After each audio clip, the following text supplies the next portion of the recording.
Wisconsin uprising, in the words of the activist writers, everyday Wisconsinites who made it happen. And Erica Sagrans is a writer, activist, and online organizer. She's worked for former Speaker Nancy Pelosi, Organizing for America, and her writing has appeared in Utne Magazine, Alternet, Think Progress, and Movements.org.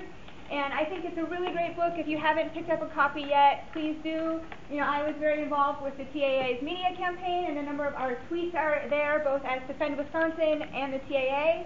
And so it was nice to flip back through it and see those kind of pop out at me. Like one that was from the 24th of February, and we tweeted, if you're on the first floor of the Capitol, please don't stand on the Bobble of Follett statues. Thanks. You know, it kind of had those reminders of some of the fun kind of moments kind of that came out of the protest too. So with that, I'd like to introduce Erica, and thank you so much for all of your efforts in being here today. I'm going to stand, but let us know if you guys can't hear, if we want to turn on the microphones. We're happy to do that. But thank you, Jill, so much. Thanks to the TAA and the Book Festival and the space here. It's really exciting to be here in Madison launching the book, finally, after a lot of planning. I sort of just wanted to talk a little bit about why I did this project, sort of how it came about, but then really want to open it up and have these guys speak about sort of where we're at and what they see sort of as next for this whole movement.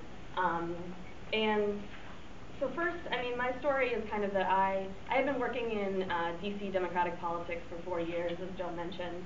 And I, you know, after the midterms especially, I think was feeling pretty burnt out, pretty sort of ready to do something else.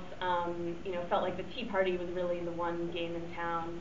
That was where sort of the energy was. It wasn't really on our side in terms of progressives or Democrats. And so I decided to leave DC, and I ended up sort of wandering and found myself in London as the protests here were happening.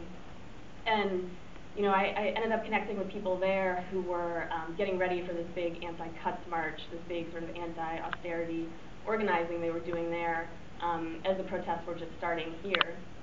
And they were just fascinated by Wisconsin and just sort of so inspired by what you guys were doing. And you know, we had teach-ins where we did Skype video conference calls with people here. There were crowds of hundreds of people watching YouTube videos of Tony Schultz in front of the Madison Capitol, you know, getting people fired up.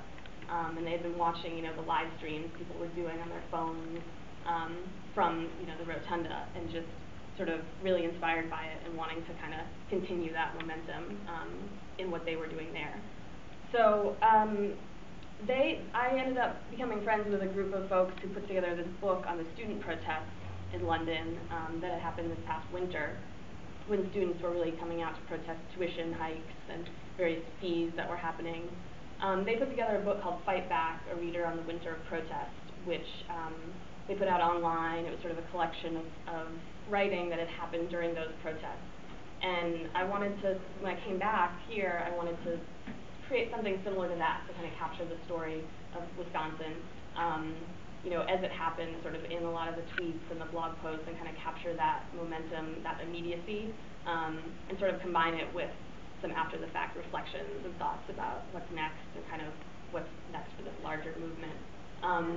So I put together this book, We Are Wisconsin, and it kind of tries to bridge the gap between all the tweets and the immediate stuff, and then the kind of books that will come out and be kind of more of a permanent record down the line. You know, right now it's like you experience so much on Twitter and social media that something's happening, but then the books on it won't, you know, be out for a while. It's sort of this big gap. So this kind of tries to be in between those. Yeah, I think that's really it for my part. It's just been great to be sort of welcomed into the community here and meet folks like Jill and others. You know, this wasn't really my story. It was just something that I wanted to kind of help spread further. And it's been really exciting to see. You know, we did a panel in DC and had 100 people there who were just, you know, really excited about what happened here. We did stuff in Chicago. And I think that it's just a really exciting moment too with what's happening around the country, and here with, you know, the recalls and with the Occupy stuff. There's just a lot going on to talk about how that fits into what happens here and what happened and continues. So I think with that, we're gonna show just a 2-minute video just about from the first days of the occupation that some TA members put together to kind of get us back in that